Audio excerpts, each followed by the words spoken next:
Hey guys, good evening. Um, so reflecting upon what the author said about differences, my first thought was, wow, that is actually a really beautiful statement. It was well written and it just encapsulated how humanity ultimately remains the same throughout time, even though we are so determined to say that it changes. So within the readings, I found a compelling piece by Leah P. Stewart.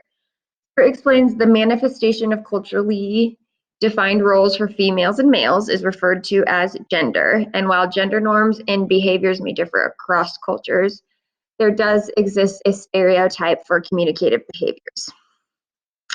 Stewart also introduces Carol Gillian, who honestly sounds like the Ruth Bader Ginsburg of communications and psychology, in my opinion. Anyway, she argued that men are threatened by intimacy and women are threatened by separation.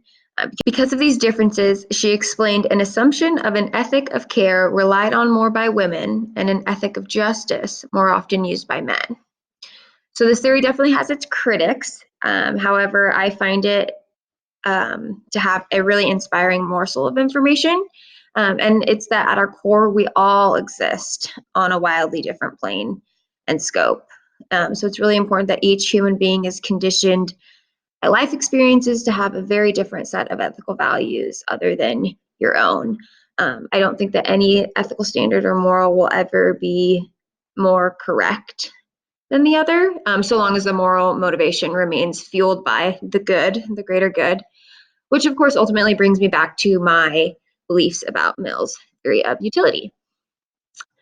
So secondly, I was struck by Wood's idea of curiosity as a method of fostering an ethical framework toward diversity. I've always been a really curious person. I think that's definitely what led me to where I am now.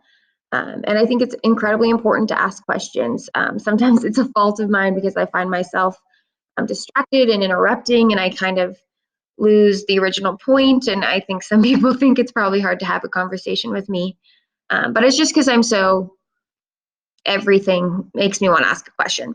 So anyways, Wood explains that when we approach a situation, we think,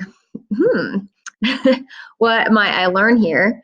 Versus this is wrong, or this is different from my opinion, or I don't like this and I need to change it. That we are likely to broaden our ethical horizons.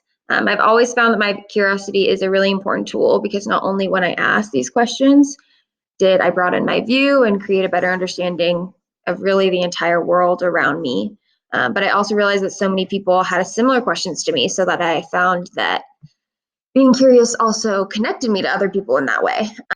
Lastly, I just wanted to share with you guys my memento, which is a picture of my grandfather. You can see he's holding a picture of himself. My grandfather was a World War II veteran. He passed away earlier this year.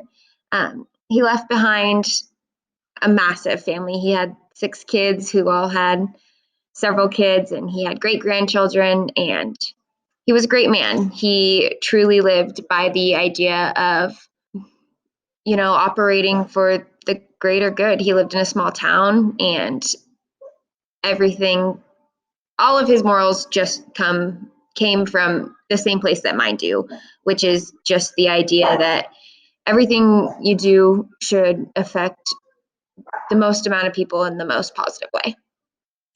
Thanks, guys.